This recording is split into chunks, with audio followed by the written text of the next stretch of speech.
Village Pub in Woodside, California. Edalyn, thank you for being on the show. Thank you for having me. I'm excited to talk with you. We've talked before. I'll tell everyone a little bit of background. Katie Osuna, who is also on the live show, and we did a full episode of the podcast with her, gave you a huge shout out, like gushing over you about her experience when she was the greenest of green cooks. And you were one of her chefs and really kind of mentored her and stayed friends through the years. So everybody go to thebestservedpodcast.com. Check out Katie Osuna, the host of the Copper and Heat podcast. And you'll get a little bit from Edalyn on that episode. Super inspiring for sure. And so I was excited to get you on and check back in with you. So it's a funny question to say, how are you doing? How are things right now? Because we kind of say good, but it's also like shit has completely hit the fan. So how are you doing today? Doing pretty good.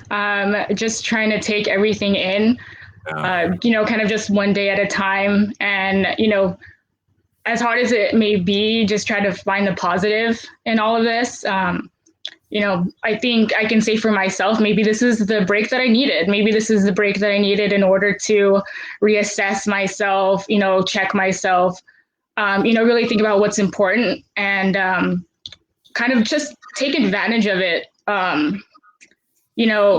It's it's been really, really overwhelming. And there's been really a lot of moments there where I literally just want to scream. I want to cry because everything's out of our hands. We don't have the control that we're so used to having. But, just trying to do my best to stay busy, to, work out, to go running, to, practice my Muay Thai, practice my knife skills. I literally bought like a sack of potatoes so I can practice my juliennes, my brunoise, my, like all those things. Buying fish to break down fish and chicken, duck, just to make sure that I'm staying on top of my skills, sharpening my knives, just whatever I can to feel somewhat a sense of normalcy that I'm used to. But it's definitely been a challenge. Everyone in my household now, we aren't working, aside from my sister who isn't working but she had an accident and tore her ACL.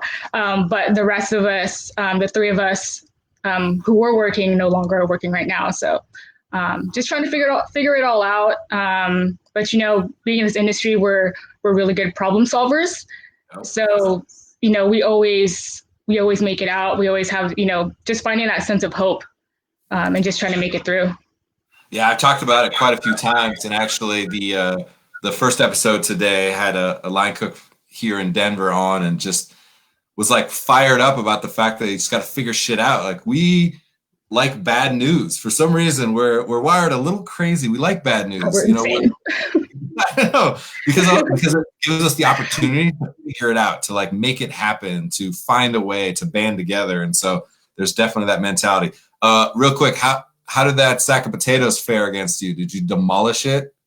I'm not done with it yet. Okay. I'm going to be working on it. But, just it's getting there. And you know what? Not too shabby. I still got it. So right. Good sign. Yeah, keep those skills sharp. I really, really like that a lot. So take us back, 3 weeks now. Restaurants are starting to get mandatory closures, only doing curbside, things like that. Talk about what happened with the Village Pub, how that kind of went down within your guys' group, within your guys' teams there in Woodside. So I think it was about a week where we started to see a lot of reservations drop. We're pretty busy. We can do upwards of 100 plus a day. And we a lot of times have parties almost every day as well. Our PDRs are booked.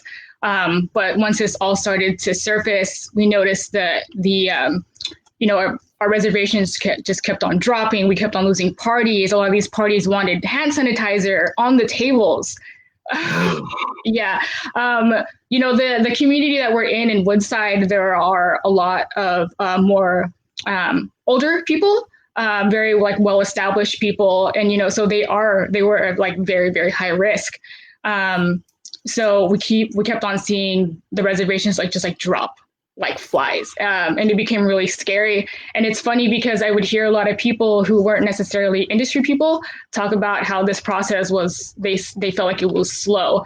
And in my mind, I'm like, are you insane? Like my world just turned upside down in like a blink of an eye, just like that. So, I mean, I know we all kind of felt it coming, but how abruptly it happened was definitely something that, you know, we just didn't have the time to process. We just had to, you know, do what we had to do. But, you know, about a week and a half ago, the partners did decide to close all the restaurants. And so that meant that a lot of us did lose our health insurance, but, you know, they provided a lot of support and the links of, you know, how to get on, you know, Covered California. And they've been doing a lot in the efforts to help our employees that are most at risk.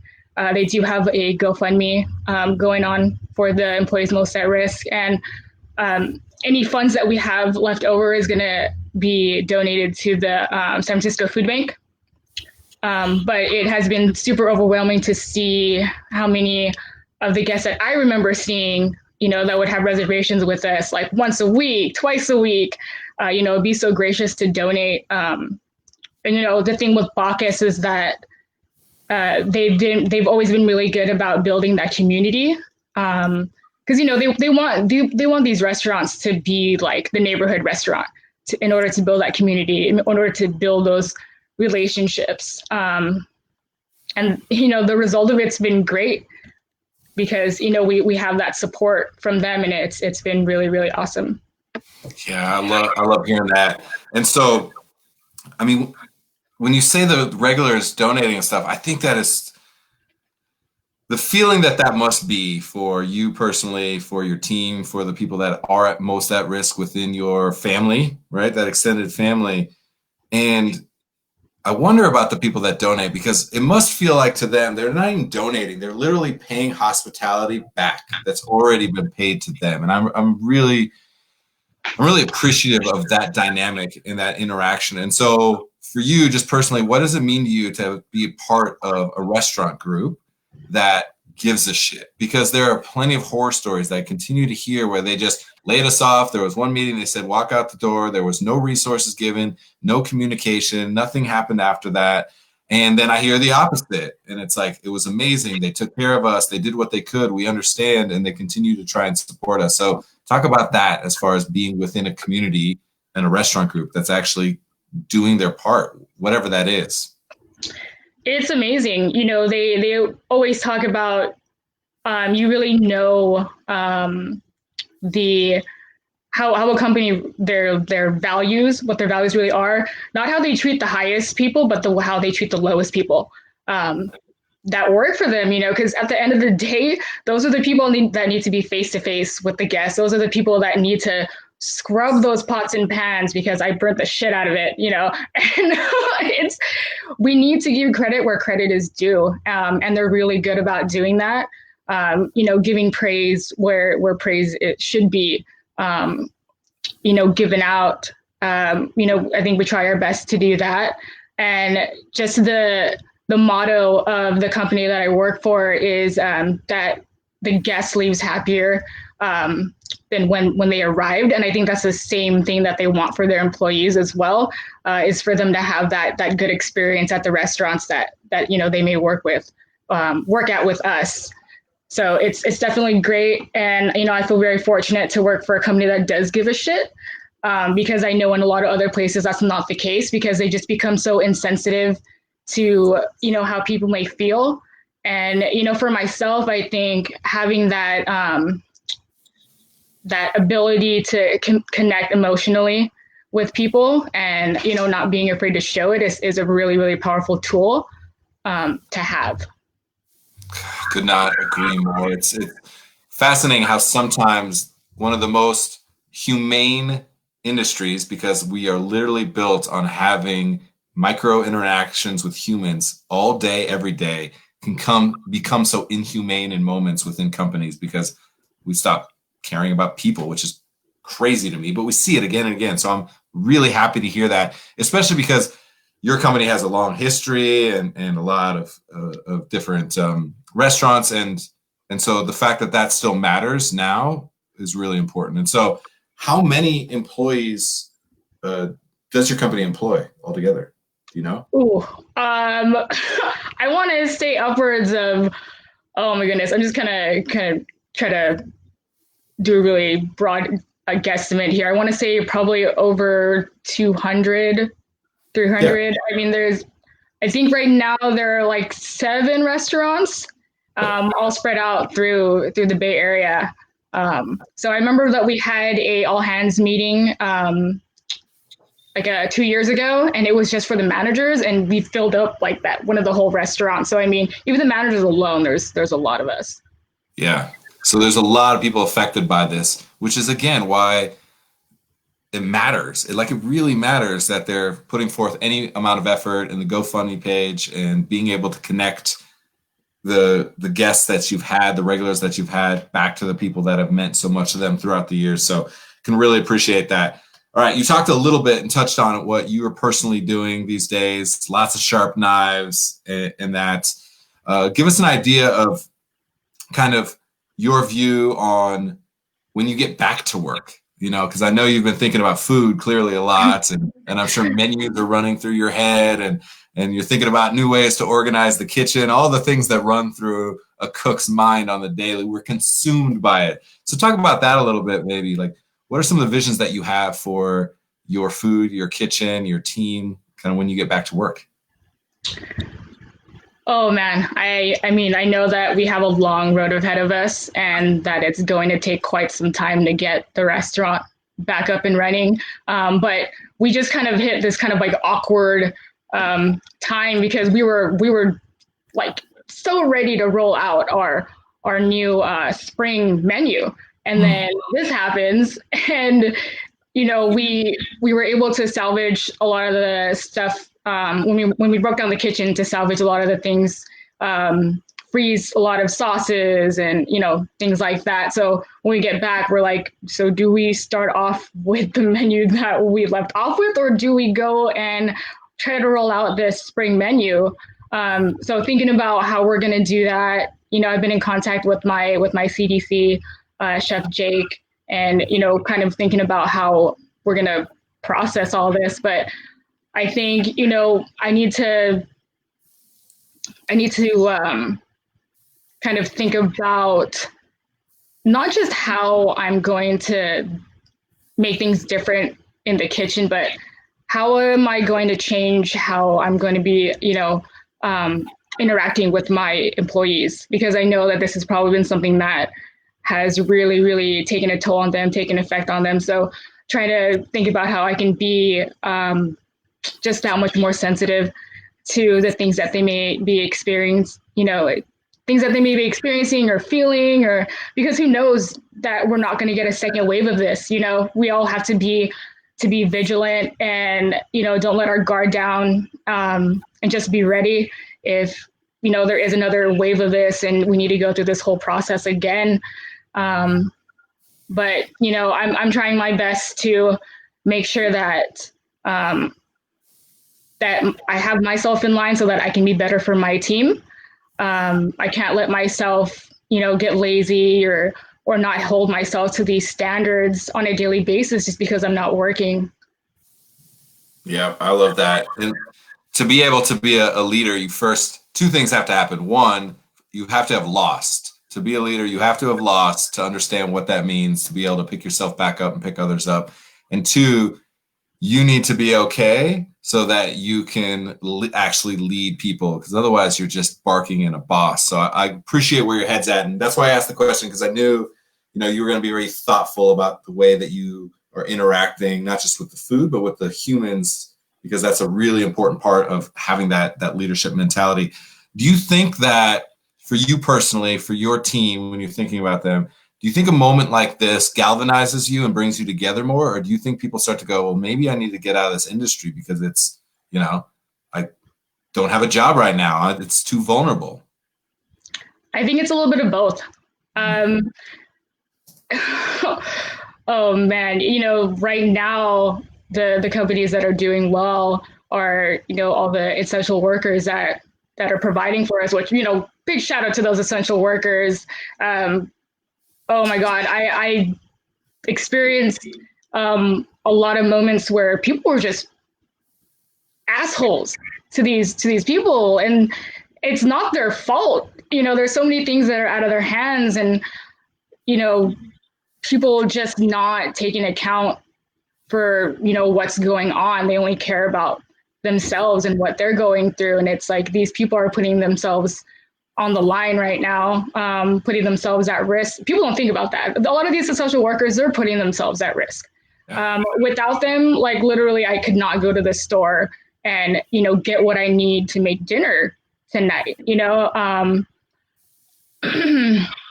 But it's such a rough time right now.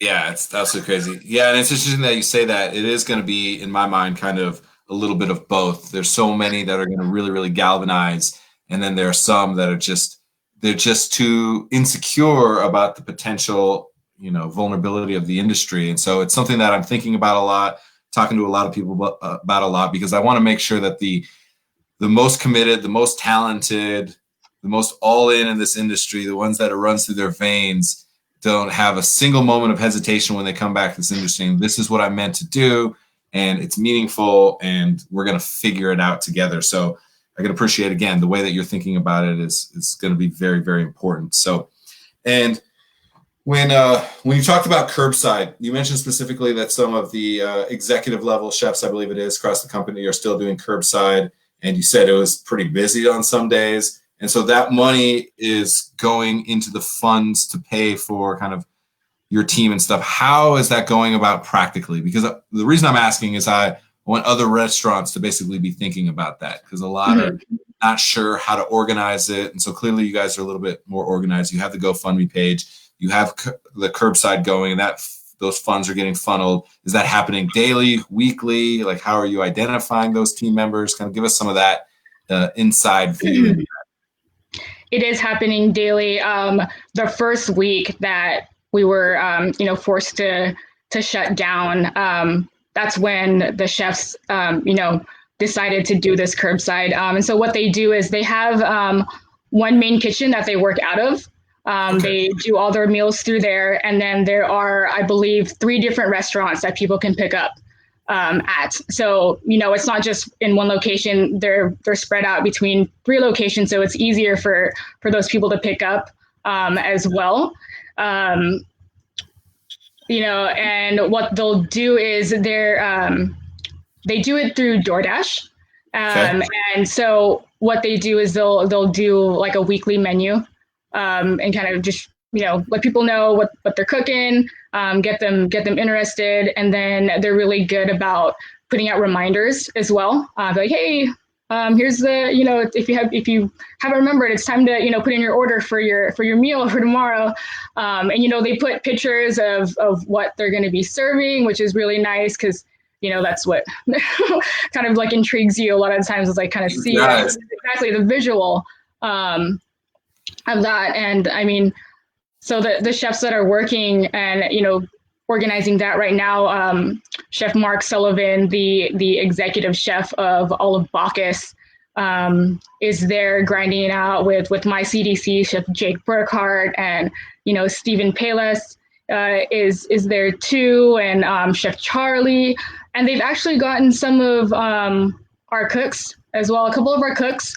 Some of the cooks that have been with the company for 17 years is there, banging it out, doing whatever they got to do to, keep people busy and, again, provide for our most at-risk employees. And it's been really, really great and inspiring to see them do that. And I know it's a lot of work. I talked to my CDC, and he was letting me know that, they went from 200 meals a day to 400 meals a day to 800 meals. 800 meals? A week, yeah. Oh. I'm sorry. Wow. So, I mean, it's amazing. but they've done a really, really good job, promoting it. And again, just having this following that they've been able to create obviously has helped catapult this as well. Yeah, wow. I was like 800 meals a day. That's more than like soup kitchens do. I was like, I don't know how. I was like, what are you doing at home? Get your ass down there. Yeah, I know, right? You. Like, shut up! What the hell? Yeah. Okay. Do you feel a little bit like, oh, I really want to get in there and go down there and cook? Have you had that Oh my feeling? God, I've been like, so the first or second week that we were in direct closure, because at first they were saying this can go up to April 7th, and I was like, let's see. And so I called my chef and I was like, hey, do you think this is going to go for any longer? Because I'm thinking about getting a job at a grocery store. And he goes, well, we are starting to pick up. So, you'll be the first person that I call. I know that you're interested. I really, really, really want to get back in the kitchen. But, it is what it is. And I just have to accept everything for what it is and just do what I can at home to help home myself. So what are you cooking at home? You mentioned that you're keeping your meats tight, but what are you actually cooking at home right now? Oh man, I cooked some ribs a few weeks ago. The Dalgona coffee foam is like super in right now. I've been messing around with that. I made souffle pancakes the other night just out of nowhere. My boyfriend was just like, browsing through Facebook and he's like, oh, what's that? I'm like, oh, let's do souffle pancakes. Let's go make some. And he's like, right now? I'm like, yeah, fuck it. Let's just go. So, and first try and, did pretty well. All right. Yeah. I like it. I see souffle pancakes on the brunch menu at the Village Pub, and then people will be like, what were you thinking? It's easy enough to pick that up for 2 people, not 100 people. They'll kill me for sure. That's awesome. You said you're gonna prep up some duck later today. What's on the menu with the duck? Yes. So trying to figure it out. I might smoke it. Have my smoking gun handy. Gonna confit the legs via sous vide. Yeah. I'm not too sure yet what I'm going to do with it, but maybe I'll make another tortilla española. Really love tortilla española, but we'll see. I know that I wanted to get some duck going. Everything that you're saying right now. I like how you got all the toys and tools still. You're not going to go back to completely like home cook. I'm a hoarder. I would say hoarder. I'm a collector of things. There you go. Making something a collectible is basically how you can validate your hoarding. It's pretty much what it is, right? It's like, well, they're not action figures, they're collectibles. Oh, okay, I get it. So, understood. I like that a lot. We were touching on a couple of the things that we've been cooking, and I'm always super fascinated in Filipino food, and you being born on the islands, and we've had Carlo La Magna, who's got Magna Cucina in Portland, who's on the show tomorrow, Randall Broad down in Dallas doing some stuff. And so I've been like really hyped on Filipino food for a long time. They might actually be watching my aunt and uncle who own restaurants in California, Teresa. She's Filipino. And so I've been lucky enough to be treated to that cultural cuisine early on. And now that I see it starting to have a little bit of a moment.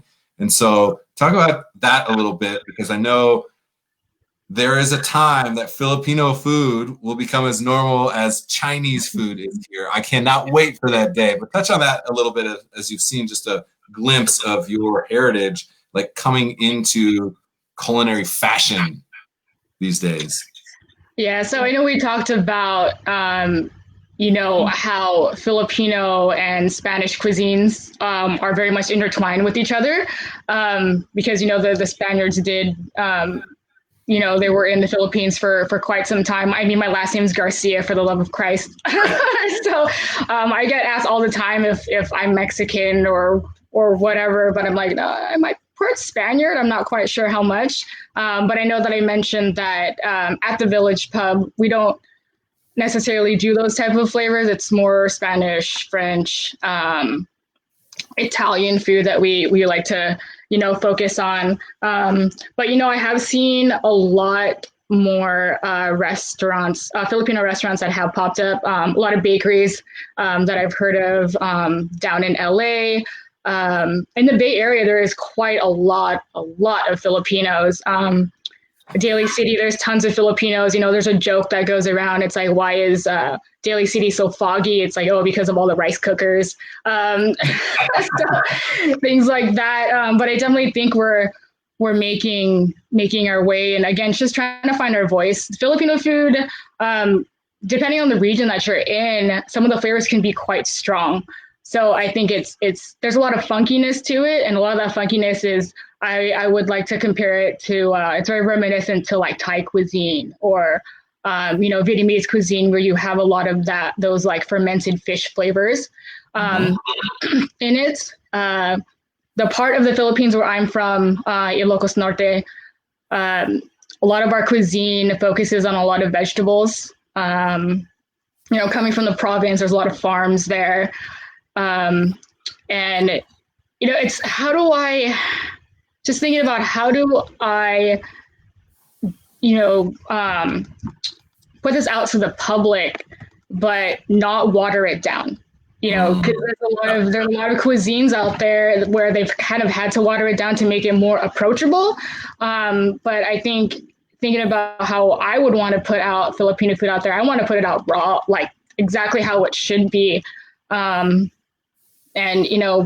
there are going to be people who are going to like it. I think sometimes we may be afraid or kind of like reluctant to put this food out because we're afraid that a lot of the people, or like the mass majority, may not like it. But, just like with a lot of things, give it time and it'll grow on you. Just like when you're a little kid, I didn't like this that much, but then now I love it,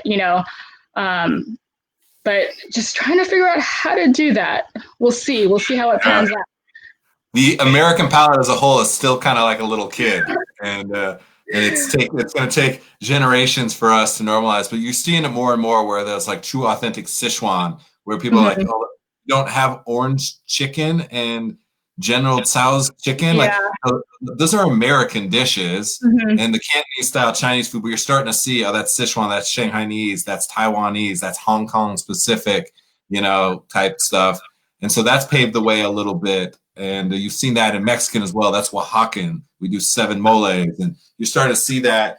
And the biggest unlock for me, I think, will be the lechon. Like being able to get people that suckling pig that's been hand spun for hours and hours and hours. It's the best. The Puerto Ricans and the Filipinos with that are killing it. So, and then adobo, I think, in its simplest form is pretty approachable. Those two feel like the gateway drugs into some of the more exotic things and some of the more unique preparations and stuff. But, oh man, that suckling pig and chicken adobo, literally all day. I could eat it all day, every day, and I would be happy with my life. So I really appreciate that. Yeah, I want to keep pushing that more and more and more out there because I think there's a huge opportunity for that. And it's just been through happenstance that we've had several people of Filipino heritage who are in the industry crushing it on the show. And so it's motivated me even more. Anytime people ask me, like, what's the food you're super into? I'm like, Filipino food, like, get on it, people. So I'm hoping that there's more and more opportunity for that. So who knows, the Bay Area fog, why is it so foggy? I hope it gets foggier and foggier because I was all about it. So I appreciate that.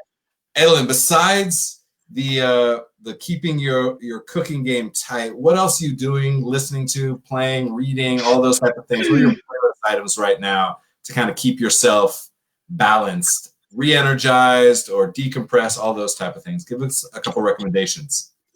Funny that you mentioned that. I'm actually, trying to blow through this book that I'm reading. It's called Grit. What a great title. Perseverance. Angela Duckworth, she's a psychologist, and she has been spending a lot of her time studying grit. And it's something that has really intrigued me. I came across her just going through Facebook and then coming across this TED Talk that she did. And then, talked about grit and what it is. And,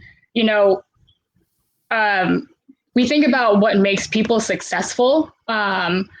successful even in their own right. A lot of us try to think, success is, oh, you became famous or you became rich or whatever the case may be. But I think this book really showcases having grit can help you get that success that you're happy with. And it's not the success that you're trying to achieve to impress other people. It's totally for yourself.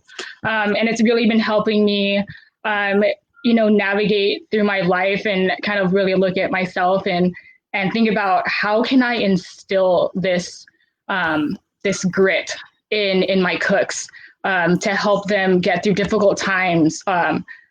Helping build like cooks or even just like my colleagues, my chefs, help them build this grit is going to help with retention. And I know that, as well, that retention is one of the biggest things that a lot of restaurants face. And so this book has been really, really inspiring for me. And as you can see, I have sticky notes like everywhere. I've been doing that with a lot of, I've been going through a lot of my cookbooks and friggin' sticky tabs everywhere to anything that intrigues me that I could, find really quickly to see, new things I want to try or experiment with. Yeah, it brings it full circle. At the beginning, you're kind of talking about finding this time as an opportunity to reset, to recalibrate, to kind of set your North Star again, what inspires you, what do you aspire to? And so I really appreciate that about the way you're thinking about it. I just love how you're very thoughtful and very get shit done at the same time. And I think that's an important thing to have, that grit. Grit is such a perfect word. I got goosebumps when you showed the title. Grit is exactly what you have. What we all need more of. It's what it's going to take to get through this moment. So, Edalyn, I appreciate you. I appreciate the conversation. It's really good checking in with you. You as well. Thank you so much for the opportunity. All right. Have a great day. Go cook that duck. I'm excited. Text me what you're making with the duck. Will do.